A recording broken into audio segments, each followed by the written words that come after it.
All our facilitators, we ask that you grant them speed and grant them unquantifiable strength to teach us truth. In Jesus' mighty name, we have prayed. Amen. We welcome you once again into another session of the Marketplace Excellence. We bless God for this opportunity to learn a skill even in this sanctuary. We'll begin bringing on board our facilitator. They'll be taking us through remote job training. While I invite Mr. Mitchell to come forward, we know for our audience online, this is an opportunity for us to blossom. We welcome everybody. God bless you.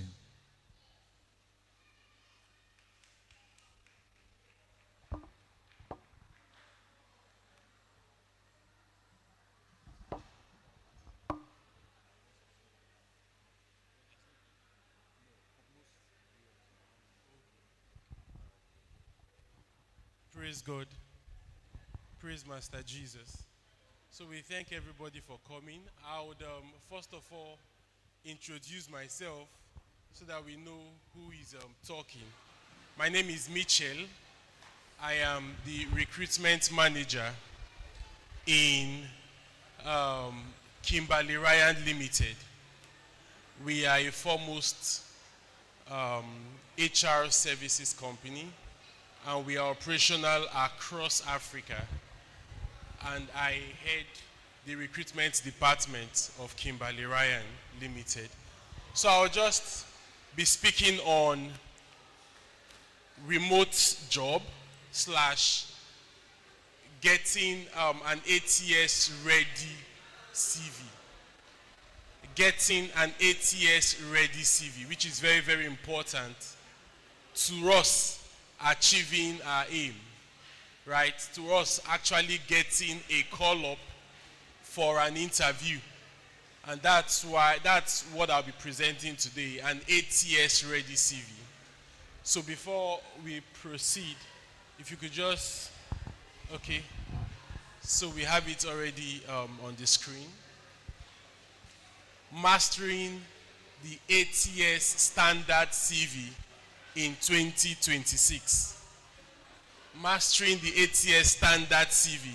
Now, you know, before we get ready for the marketplace, it is expedient that we also know the tools, or we should have a profession of where our focus should be. And after getting that professional lifestyle or professional work experience, it is expedient you get a tailored CV, a tailored curriculum vitae to be able to get access to the interviewers for that role.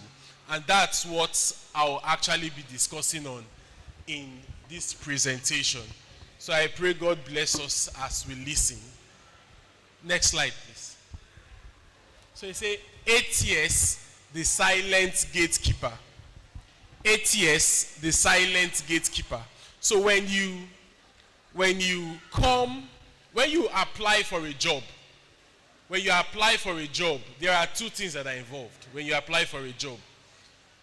It's one, an ATS goes through your CV. An ATS, what is actually in the ATS is that the ATS has been programmed, the job description has been programmed into the ATS to be able to decipher keywords you have used in your CV, right? It is from those keywords the ATS converts those keywords to numbers to ensure that then the ATS informs the recruiter that this person actually has a tailored CV for this role. He has the keywords for this role, and that's why it is necessary. It is of great importance that we have an ATS ready CV. So if the ATS passes through your CV and sees that your CV is well aligned to the job description, it now takes it to the recruiter. So what does that mean? It means that there is that there are two things involved when you apply for a job. One is the ATS CV, ATS perusing through your CV, and also the human touch of it. This is where the recruiter comes to review key details on your CV and also see.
Okay, so we are back online. Okay, so let's go ahead. I'll just read. So it says, resumes are rejected before human sees them. Applicant tracking system are software used by 99% of the Fortune 500 companies and top remote first companies to filter and rank resumes. The system reviews your CV, converting it into searchable database database profile that recruiters can filter by specific criteria. By specific criteria here means keywords. Because even when the recruiter is going forward to search for a role, he also uses such keywords to search for those roles, right? So, and if you look to the right or to your left, as the case may be, that's at this point. You see the total number of applicants for a job role. It can be up to 900. You can get up to 500 applicants. You can get up to 300, 200 applicants. And just a few would meet the criteria. Just a few would meet the criteria. So that's why this presentation is actually very important, so that you are able to meet up with those criteria as designed by the ATS and also as designed by the job description, as the case may be, right? So, of course, how the gatekeeper works. It passes, converting your document into data files, filtering, removing candidates who don't meet the basic criteria, and scoring candidates based on keyword relevance. Keyword. So that's why it is always good, before you apply for any role, review. Do not just skim through. Don't skim through the job description. Read through the job description. It is very important, because when you read through, you'll be able to get those keywords that are used in the job description, most especially on the responsibilities and also the criteria or the requirements for the job description. So that way you can be able to tailor your CV to fit into the job description. Next slide. Please just hold on. Hold on. Please go back. Sorry. Thank you. So you see, This is the total number of applicants. People who passed the ATS. You can see how reduced it is. Right from this point to this point. You see how how it's maybe, if you could say, give or take, it took them to about, let's say 500 applied. Let's say 500. It took them to like maybe 40 or 30 with those keywords. Then that's when the human face of it comes up. The human face of it comes up and reduces them to about 10 or thereabouts. So please, next slide. Next slide, please.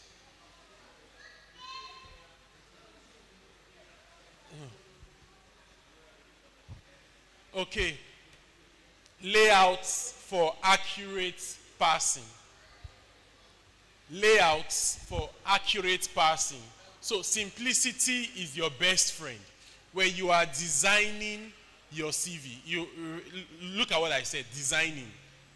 When you're designing, so it doesn't mean you have to use color and all of those things, but the keywords that are very, very important must be used in your CV.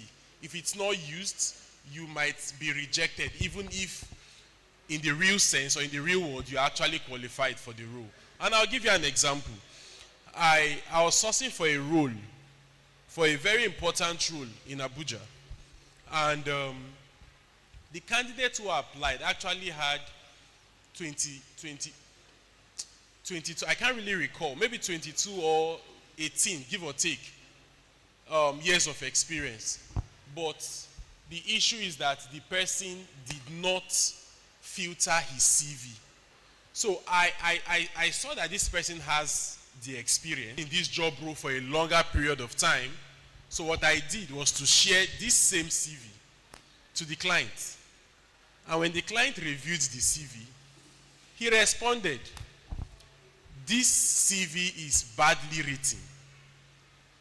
Tell the candidate if he's interested in this job to rewrite his CV." This is somebody with over 20, 22 or 18 years of experience. But his CV was rejected. Why? Even if I looked at it and saw, okay, this person has this experience, but I didn't want to tell the person to rewrite his CV because I know what it takes. If I'm to rewrite it for him, I know what it will take. And I know this person wouldn't be ready. But the client rejected it because of that little detail of not being able to write your CV appropriately. Okay. Sorry, go back. Backwards, please. Go back.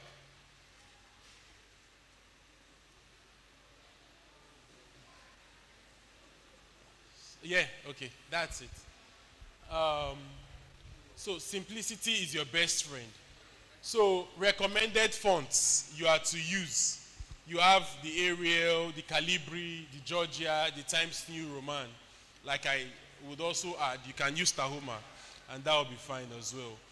And for text, you can use size 12. Size 12 is always better for me because it's readable. If you use size 14, it will be too huge or too much. So now, the ATS do's and don'ts. The ATS do's and don'ts.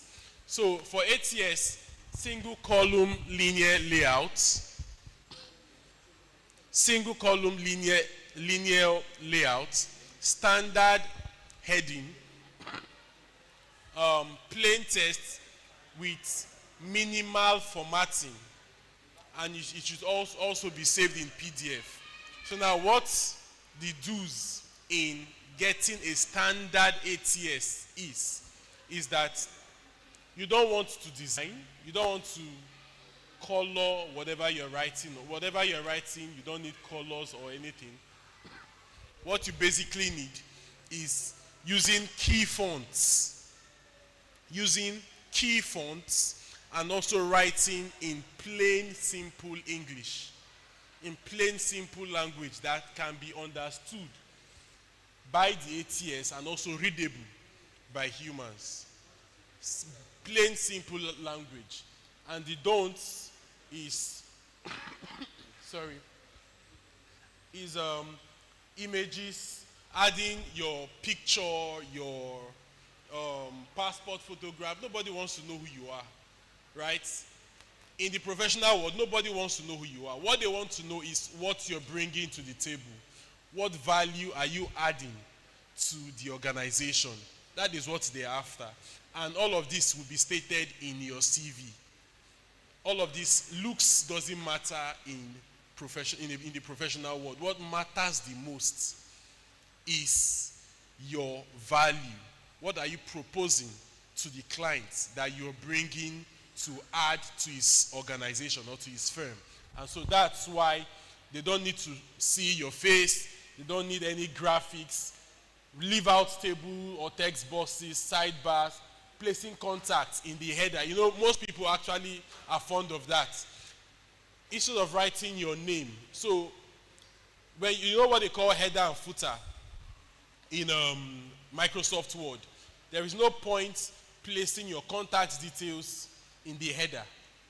On the body of the documents. You don't need to go to the headers, because if you go to the headers, the ATS wouldn't see it as wouldn't be able to read the information in your documents, because it is in the headers. And for the headers, most especially, it comes when your profile, when your name is in the headers. It means if you have a 2-page CV, the headers, the other page, the first page carries your name, the second page also carries your. That's just waste of space. So it is best you leave out the header and write your name, your contact details and all on the documents. And also, you must try as much as possible to get a standard heading. Let's take, for instance, if you are, or music directors. If a job description comes up and you are looking for, they are looking for a music director, or you are an assistant music director or a chorister in your church or whatever, what they want to see as the header is your expertise to that role. As you are using chorister, you could say director, or you could use the word you could even use the word choir master, or those words will be captured by the ATS and tells us this person is actually very good in this job description, or would be a good fit in this job role. Why? Because he has used those keywords. And this is what, and you know, with the advent of AI, whatever, the ATS is now so improved to it, and it's so improved to a certain extent. Yesterday I was reading an article about Claude infusing AI into their ATS. And what usually would take the ATS about, say, let's say 2 minutes, 3 minutes at most, to peruse through the CVs, through lots of CVs to get the best, it takes them less than a minute to do so now. It takes them less than a minute to review the whole CVs, right? So it is very good that we have these keywords infused. As a recruiter, let's say somebody is looking at decision manager. That is another word for a recruitment manager. If my heading is talent acquisition specialist or senior recruitment specialist, so those are the keywords that the ATS is looking out for, just to push you to the next round. So it is very, very expedient, or very, very necessary that we have all of this. Okay, keyword optimizations to outdo ATS, to ensure that we have these rules that we are applying for. And we say, number one, you must analyze the job description. You must read through the job description. Don't just apply. Don't just, if you're an administrative person and you see name of the job role or the job name, and you see and you want to apply, it is you are most likely to fail or to be rejected. So the best thing you do is, even if you have experience in administration work, it is best you go through the CV, through the job description, to know what they are actually looking out for. There's a possibility the person is looking for an administrative officer, but he also wants to also act as his personal assistant. You might not know because you didn't go through the job description. You just went to the heading and read the heading and say, okay, this is fine with me. Let's just proceed. No, you are most likely to get rejected at that stage. So the best thing for you to do is to ensure you go through the job description. Now, prioritize hard skills over soft skills. Prioritize hard skills over soft skills. What are hard skills? Hard skills are your main technical skills, where you have technical expertise. For an administrative person, if anyone can just give me his current job role, right? I can just list out, so that we are not just saying anything vague. You can just come up with any name or any maybe current role. We can just list out the hard skills that are important on that job name. Do anybody have anyone? Sir? Network planning. End network planning. So that's in the tech space, right? Okay, so now, what are the core technical skills required for you to be an end network planner? What are the core technical skills? Those are what, sorry, I have cold and cough, so that's what. So please, you pardon my, anytime I cough, you please just pardon me. It's something I cannot control. So prioritize hard skills over soft skills. Now, okay. So, sir, you said network planner. Okay, network planning. So now, in network planning, sir, what are the core skills? What are the core skills required to be successful or to be successful as a network planner? Right? Those are the skills you should use. Those are the skills you should put up. Thank you. Thanks. Okay. I think it's fine. Let me keep it. Thanks. So those are the skills you should actually use when it comes to preparing your CV, right? Those those key skills that you have is what you should use when you are writing. They don't need to know if you are an active listener. If you are a professional who have worked through the years in good companies, and you stay long in a company, they already know you have those attributes.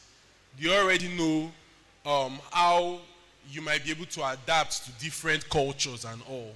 So they already know all of those things. Right? They already know all of those things. What they are actually looking out for is your hard skills. Your hard skills.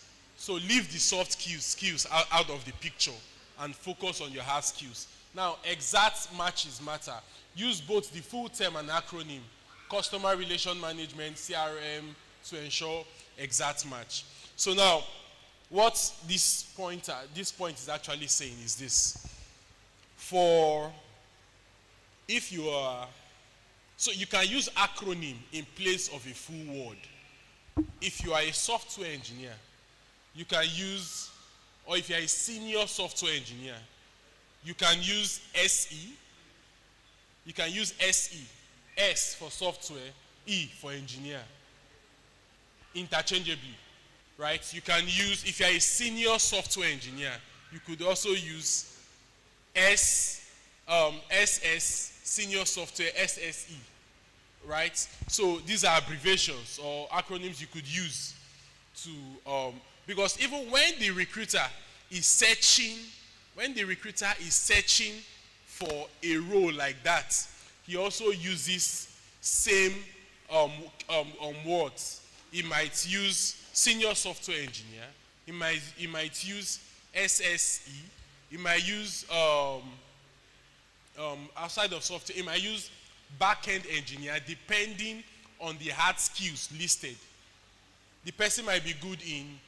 You might be a back-end engineer, and you are good with Java. You are good with Python, but you are not good on Ruby on Rails. You don't have experience with Node.js, but the job description is telling you we need Python or Java developer.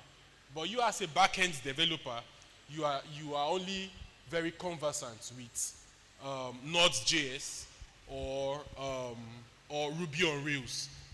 So you see, when we as recruiters are now searching for those candidates, what we would basically use is those keywords. Like we could use senior Java, using the technical skill, senior Java engineer, or senior backend engineer. And in iPhone we put Java or we put Python, either way. So it is very essential that when you are doing all of this, you include those keywords, right? And just as you have it here, these are the targeted keywords like I have explained. Next slide, please.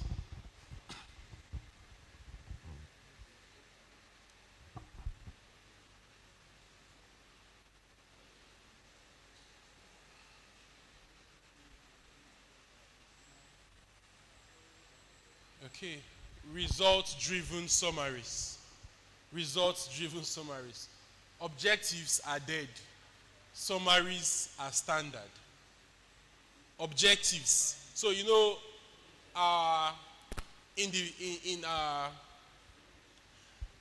in those days, not in this era now, in those days, we used to have people who would say career as when they are writing their CV. You know, after your name, your contact details, your possibly your LinkedIn link on your CV and all, we now come to a space and say career objectives. And you say, I am a results-driven engineer. Let's use software engineer. I'm a results-driven software engineer who thrives in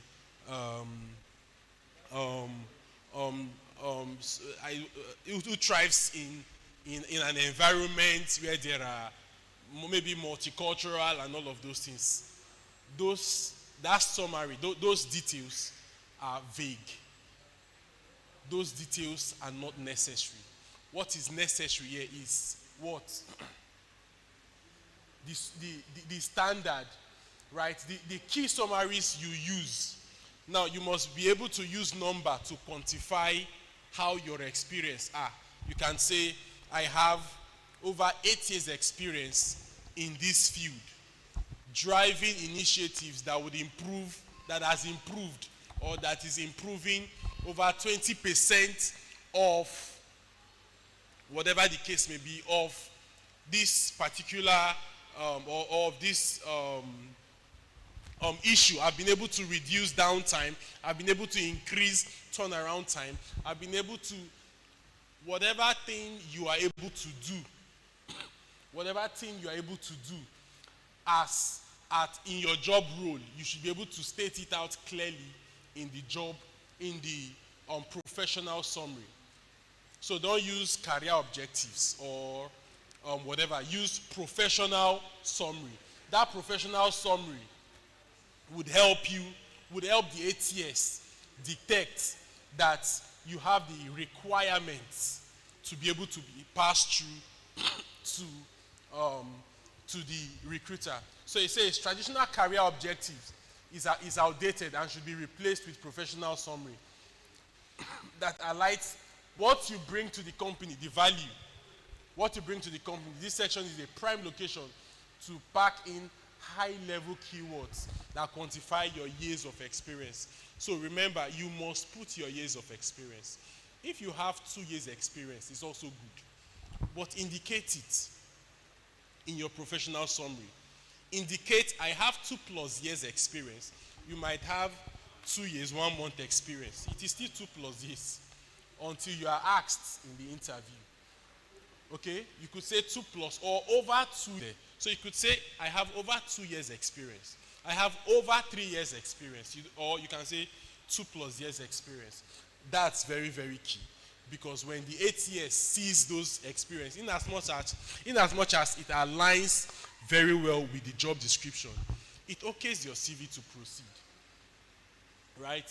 So the ATS standard summary, results-driven marketing, just like I explained that summary. Results-driven marketing, just like I explained. This is how your professional summary should look like. Results-driven marketing manager with 8 years experience. You could say 8+ years experience in digital strategy record of increasing organic trees. Right? That is just what they are looking out for. Straight to the point. As soon as the ATS sees this very short summary, he already knows what your job role has been. He already knows what your job role has been. And this 8 years experience has already informed the ATS that this person is qualified for this role. And he has listed his achievements in just few lines. And that's because the ATS won't, except if the ATS is told that, look, we need somebody who has masters in this field or blah blah. That's when the ATS goes down to your educational. But if the educational requirements is not masters, he only focuses on the key words that has been used. Most times, the real professionals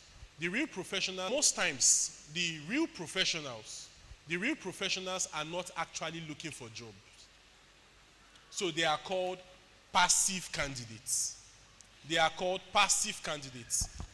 But so that's why recruiters go in search of these passive candidates to let them know, look, we have this very interesting job and it promises to pay well.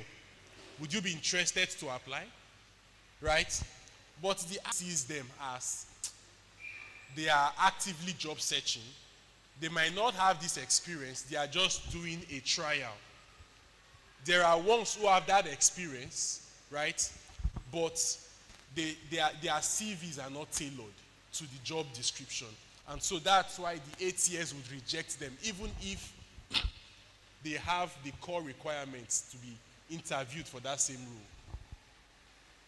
So in all of this, you ensure your summary checklist is to mention your job gets title. If you are a sales manager, you could use as a job title sales specialist or sales expert or sales manager. If you are a sales performance or if you are a sales/marketing manager, you could also use, or if you are a software engineer, you could also use that as a subheading. Then that's what mention your target job title. You must write it, remember, not at the header, but on the body of the document. Then include years of experience. List 3 to 4 core hard skills. List 3 to 4 core hard lists, and add one major quantifiable achievement. Add one major quantifiable achievement. So what is quantifiable? Of course, is with numbers. You can't just add quantifiable achievements with description, right? So you use numbers to include in your professional summary. Please remember, your professional summary is very important, and that's